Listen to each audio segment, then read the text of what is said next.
İnfluenza virüsü her sene şekil değiştiren bir virüs.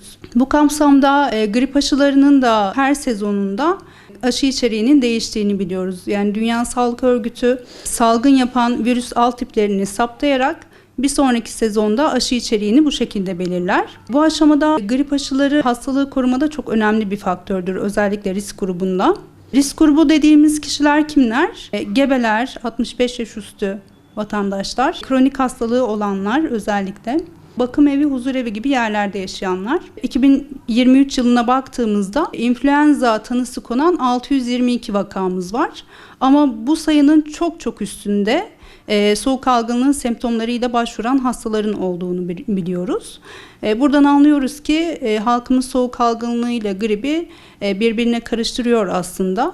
Gribin aslında süresi zaten 2-3 haftayı bulan bir süredir. Yani belirtiler başlar. Sonrasında bu belirtilerin olduğu dönemlerde de zaten bir hafta boyunca bir bulaştırıcılık süresi söz konusudur. İyileşme olduktan sonra bile yorgunluğun, halsizliğin, o kas ağrılarının, vücut kırgınlığının 2-3 hafta sonrasında bile devam ettiğini söyleyebiliriz. Hani diğer öksürük, burun akıntısı semptomları iyileşse bile. Ama şöyle de bir durum var ki, eğer kişi etkili bir tedavi almıyorsa, sağlık kurumuna başvurmuyorsa ve risk grubu olmasına rağmen aşılarını yaptırmadıysa bu hastalığın daha ağır ve uzun süreli bir şekilde seyredebileceğini söyleyebiliriz. Üst solunum yolu enfeksiyonlarının ve viral enfeksiyonların en önemli korunma yolu el yıkama ve bu hapşırma, aksırma gibi durumlarda işte tek kullanımlık mendillerle ya da işte kolun üç yüzüne hapşırarak etrafa yayılmasının engellenmesi en önemli, bu enfeksiyon zincirinin kırılması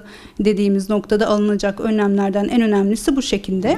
Bunun dışında kalabalık ortamlarda yaşayan insanların sık sık ortam havalandırması yapması gerekiyor. Hasta olduktan sonra bu bir virüs hastalığı olduğu için antibiyotiklerin işe yaramayacağını özellikle vurgulamak gerekiyor.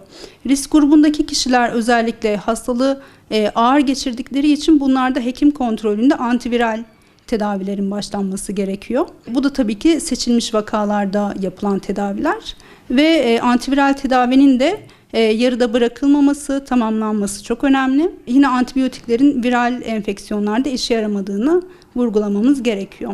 Gıda önemli. Tabii ki de mevsim meyvelerini tüketmeleri, bağışıklıklarını güçlendirmek için belki takviyeler almaları ve en önemlisi bol sıvı tüketmeleri gerekiyor. Hafif seyrediyorsa evde atlatıp hani çok da kalabalık ortamlara, hastane ortamlarına karışmalarına çok da gerek yok. Yani diğer insanlara bulaştırma açısından.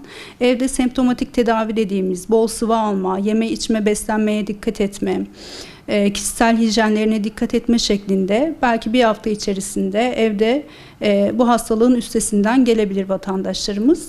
Ancak risk grubundaysa ve hastalık ağır seyrediyorsa, bebek, çocuk gibi sıvı kaybının, kusma, ishalin ön plana çıktığı durumlar söz konusuysa hiç beklemeden sağlık kurumuna başvurması, gerekli önlemleri alarak, maskesini takarak başvurmasında fayda olacaktır.